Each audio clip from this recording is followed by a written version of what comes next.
Dogs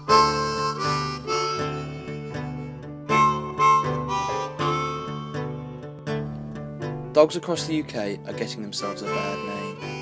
Last year, there was over 6,000 dog-related attacks, and in this year alone, 2 babies have already been killed by pet dogs. Dogs have become the latest victims to suffer a barrage of attacks by the media. Certain breeds are being labelled as aggressive, violent and vicious. I'd like to find out if this is true. Is man's best friend really a ferocious animal? Or is the person at the other end of the leash responsible? It's there and 100%. I think all dogs are trainable to a degree. No dog's aggressive. There's very, very few dogs that you would come across that you would truly say are an aggressive dog. The people that choose to have the sort of dogs that we're talking about aren't doing anything with them, which then makes them bored and become destructive. At the moment, pit bulls and husky type dogs are being targeted after a family's Alaskan Malamute mauled a 6-day-old baby and a pit bull cross brutally attacked a woman. There seems to be a trend. In the 70s it was the Doberman, in the 80s the Rottweiler, in the 90s the Alsatians, and right now it's pit bull type dogs and husky type dogs. It's always changing, so how can the breed itself be bad? Is the breeds to blame or the individuals? Correlation does not necessarily imply causation.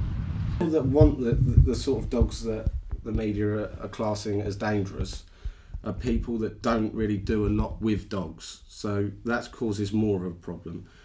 All dogs need exercise, they need their brain worked, they need a good diet, and unfortunately a large number of staffies or bulldogs or Rottweilers, Shepherds, they're all very intelligent dogs that need to be regularly exercised. So a lot of problems can be cured by taking the dog out for a half-hour walk in the morning. In the southeast last year, 9,200 dogs were abandoned. 5,439 were reunited with their owners, and more than 1,694 were passed on to welfare organisations. The most saddening statistic is almost 400 dogs were put to sleep. The first stop on my journey is Hampden Park, Eastbourne, to visit Peter Cassidy, a dog trainer. He's been training Holly, a 1-year-old Alsatian cross. She's already begun her intense training programme.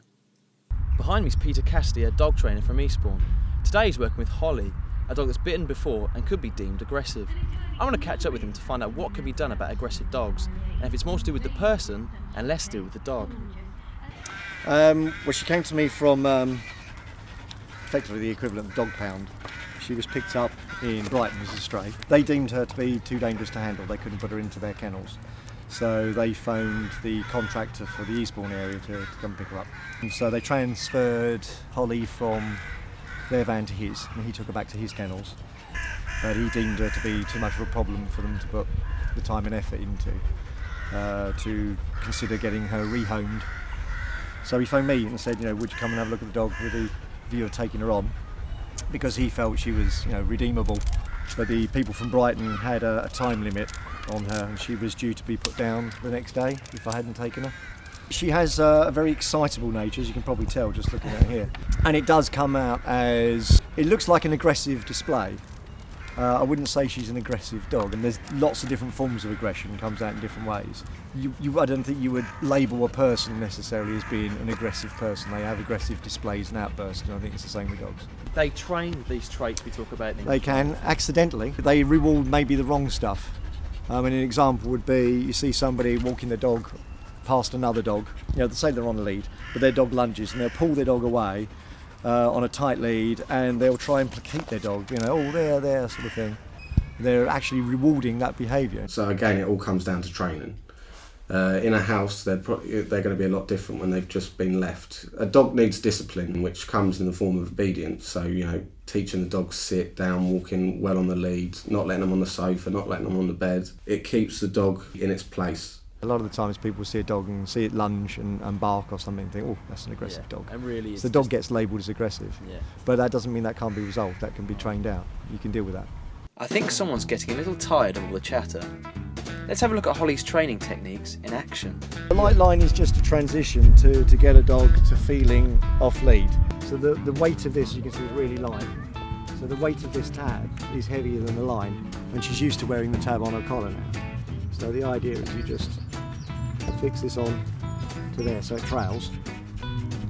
And you see further down there's another little loop. And the idea is you walk the dog alternately from the collar to the bridge to off to the bridge, and you're expecting the dog to be consistent, still heel work. You adrenalise a dog by pulling on its lead. So the dog has a reflex action to pull against pressure. Right. So when you clip a dog's lead on and you pull, the dog's instinct is to pull the other way. Right. So they pull against it, and then obviously people then counter it by pulling back again. Right. I thought Holly had earned a well-deserved break, and for me to get a better idea of how people can agitate their dogs, Peter suggested making me his canine pupil. Hold on to that. Right. Right, got a good grip. Pretty good grip. Right, okay. Now, pull. Yeah. Your instinct is to pull back. Yeah. No, you're the dog. Yeah. So you're trying to pull away, And you're pulling and me I'm back. doing yeah. this. And I'm gonna. Now, can you imagine a half an hour walk like yeah. that? Yeah. Right. How are you feeling? Already annoying me actually. Yeah. It's all behaviour. All the dogs that come in have normally got behavioural issues. You know, they're easily cured. I can cure a lot of problems within a space of a few weeks. I mean, the biggest and the simplest thing for people to bring, you know, I can't walk the dog because it pulls. And so then I'm not walking the dog, so then it's in the house and it's not getting exercise. Where, you know, with a little bit of training, you can get a dog walking till and you can walk it fine. Because of that, the dog's pulling, that leads to other problems, dog aggression. Because a dog is pulling and it looks intimidating to other dogs as well as humans, it could cause confrontations between animals. So then people start thinking, my dog's dog aggressive, and then they start thinking of all the other niggly little things that happen in the house. The next stop on my journey is Seaford, to visit the Waifs and Strays Dog Rescue Home, a non-profit making organisation run by volunteers who take in and rehome unwanted dogs. Mr. Hastings is constantly working with neglected dogs. The organisation works with some of the more notorious breeds considered violent.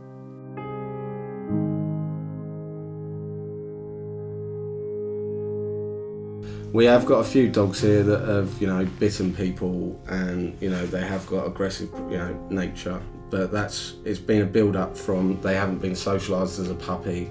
They've been, you know, the people have picked the wrong breed for their circumstances. You know, there are dogs out there that are working breeds.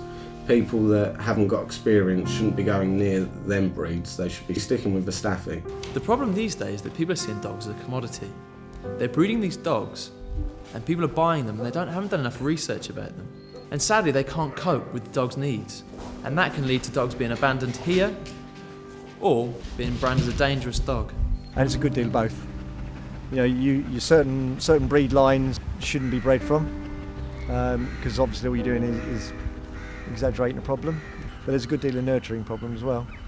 People that maybe have dogs for the wrong reasons, want them as a status symbol, or they feel they need a dog for some form of protection. Consequently, they either don't train the dog, or they train the dog in the wrong way, maybe deliberately, maybe accidentally.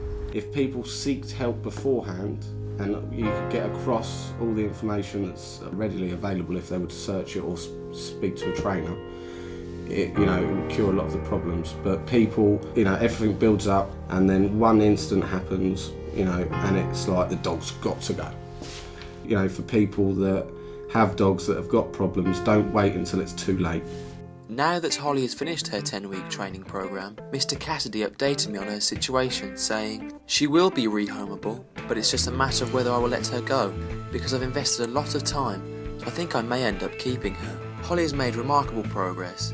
It's evidence that time and effort can change a dog. Aggression is a behaviour, not a personality trait. On my journey, I've learned that labelling a dog aggressive isn't necessarily correct, and people should be taking a lot more responsibility for their dogs. From what Liam and Peter have told me, it seems that there is a lack of education when it comes to people and man's best friend.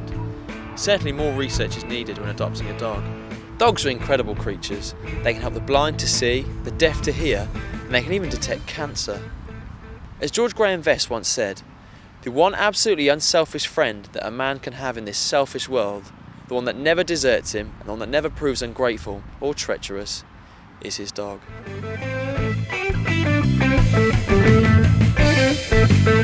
Bye.